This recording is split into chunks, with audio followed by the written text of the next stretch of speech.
Добрый день. Вот это вот колечко — это приток воздуха из помещения через решетки, через нижние. Это колечко открыто на плюс, заслонка шиберная. Так, дальше. Здесь вверху отодвигаем вовнутрь на себя два рычага. Подаем дверку на себя. Вот. Мы открыли дверку, видно ее со стороны, она открыта. Моем стекло жидкостью для СВЧ печей, для духовок.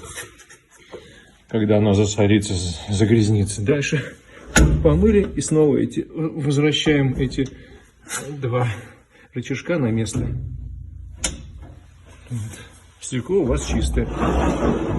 Дальше разжигаем.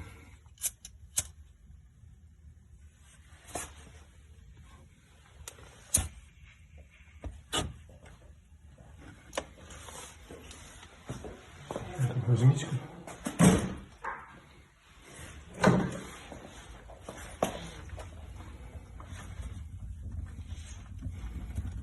При открытой двери все прекрасно тянет, дым не выходит.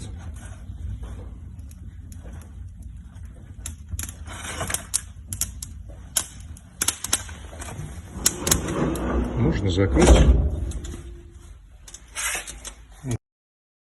Уважаемые посетители нашего канала, не забывайте ставить лайк, если ролик вам понравился, и подписывайтесь на наш канал. У нас еще много интересных работ по установке печей и каминов.